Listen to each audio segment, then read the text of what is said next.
কাল ছিল শিবরাত্রি, ঠিকমতো রান্নাটাও করে দিতে পারিনি। আর আজকে পরের দিন বর সকাল সকাল বাজার করে নিয়ে এসে বলছে রান্না করে দাও তাড়াহুড়ো করে। তার মানে ঠিক আছে। তো সকালটা কিন্তু অনেকক্ষণ আগেই হয়েছে। তো যাই হোক, সবাইকে গুড মর্নিং। আর এস ফ্যামিলি থেকে অনেক অনেক শুভেচ্ছা আর ভালোবাসা জানিয়ে আজকের ভিডিওটা আমি শুরু করছি। তো সকালটা অনেকক্ষণ আগে শুরু হয়েছে, তার কারণ ছেলের তো এক্সাম চলছে। তো ঘুম থেকে উঠেই না আমি আগে ওকে পড়াতে বসি, নইলে কী হয় বলো তো, রাতে তো পড়াই, সকালবেলা একটু রিভিশন দিয়ে দিই। তার 1-2 ঘন্টা পরেই পরীক্ষা, তাহলে ওর ভালো লিখতে পারে আর মনে থাকে। বাচ্চা ছেলে তো অনেক রাত পর্যন্ত পড়ালেও কী বলো তো একটু একটু ভুলে যায়। তো সেই জন্য আমি সকালবেলাটা আর একটু দেখিয়ে দিই। ওকে দিয়ে এসে তারপরে আমি চা খাই, মানে এতটাই তাড়াহুড়োর মধ্যে থাকি যে মানে চাটুকু খাওয়ার টাইম পাই না। আর সংসারের চাপে কিন্তু এইরকমটাই হয়। যেমন আমার মাকে দেখতাম যে আমাদেরকে চা দিত, মা রান্না করতো বা এই কাজ করতো, মাকে বলতাম চাটা ঠান্ডা হয়েছে, চাটা খেয়ে নাও। মা বলতো না, খাওয়ার টাইম নেই। আমি বাবা তো কত মানে বকতাম মাকে যে চা খাওয়ার টাইম নেই, এটা আবার কেমন কথা, আরে খেয়ে নিলেই তো হয়। এখন আমার নিজে সংসার করছি, তো এখন আমি বুঝতে পারি সত্যি চা খাওয়াটাও কিন্তু, চা মানে খেতে গেলেও কিন্তু সেই টাইমটা আর হাতে থাকে না। তো এরকমটাই হচ্ছে। আর আমার মিক্সিটা গেছে খারাপ হয়ে। তো মানে খারাপ বলতে তোমার ওই মিক্সির না ওই নাটগুলো পুরো সব ঢিল হয়ে গেছে। তো আমার বর আবার বলছিল যে তাহলে এক্সচেঞ্জ করে তোমাকে একটা নতুন কিনে দিই। তাই বললাম যে না, এখন এটাই তুমি ঠিক করতে দিয়ে আসো। যখন দেখবো যে একদমই চলছে না, ভেঙে চুরে গেছে, তখন না হয় একটা নতুন কিনবো। তো এটা তো একদম পুরো খারাপ হয়ে যায়নি, দোকানে দিলে ঠিক হয়ে যাবে। তো সেই জন্য আজকে শিলনোড়াতে বেটে মাখিয়ে নিলাম। আজকে চিকেনটাও কিন্তু একটু অন্যরকমভাবেই করব। অন্যান্য দিন কিন্তু আমি মশলা কষিয়ে তারপরে আমি চিকেনটা দিই। আর আজকে আমি দেখো পেঁয়াজটা কিন্তু হালকা ব্রাউন কালার করে নিয়েছি। তারপরে এখন দিয়ে দিলাম হচ্ছে ম্যারিনেট করা চিকেনটা। আর চিকেনের জন্য যে আমি পেঁয়াজটা ভাজছিলাম, তো তখন আমি শাকটাও কেটে নিলাম। শাক কাটার জন্য না আমার বড় একটা ছোট কাঁচি এনে দিয়েছিল, আর আমার ছেলে এত দুরন্ত, কাঁচিটা কোথায় ফেলে দিয়েছে। আমার রান্নাও হয়ে গেছে। চিকেনের কালারটা কেমন হয়েছে বলো।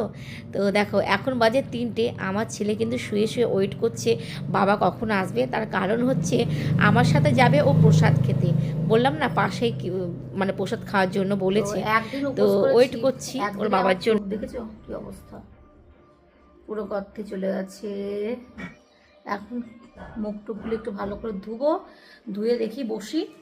ওর বাবা যদি এর মধ্যে চলে আসে তাহলে যাব প্রসাদ খেতে, নইলে বাড়িতে খেয়ে নেবো। 3টে বেজে গেল। মন্দির ঠাকুর সবই নতুন, শিব পুজোর দিন প্রতিষ্ঠা করা হয়েছে। রনি আর এর নাম হচ্ছে আর্য, এর নাম হচ্ছে আর্য।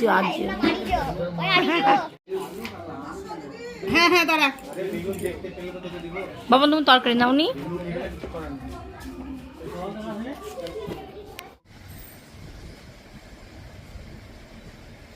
এই 5টা কটা আছে, 5টা বাজলেই প্রচণ্ড ঘুম পেয়ে যায়।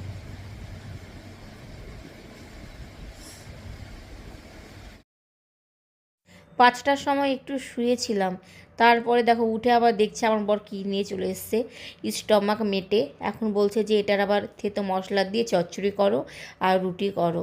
মানে আমার কি বলবো, আমার আর ইচ্ছে করছে না, কিন্তু বর খাবে, বরের আদেশ। সুন্দর করে কেটে পরিষ্কার করে ধুয়ে নিয়েছি।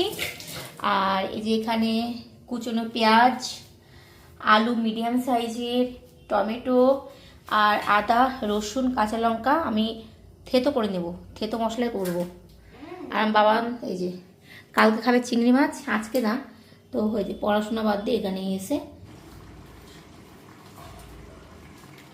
দিয়ে দিচ্ছি গরম মশলার গুঁড়ো আর একটু মিট মশলা। রুটি দিয়ে খাওয়ার জন্য সেটা একটু শুকনো শুকনো করলাম।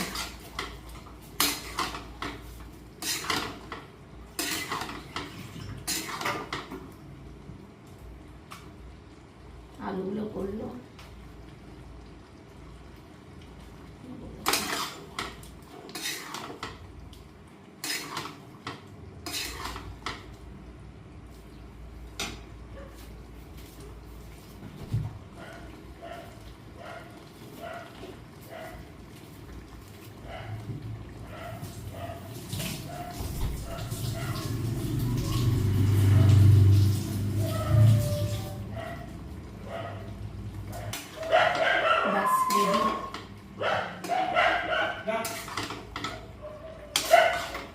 এখানে একটা পেঁয়াজ।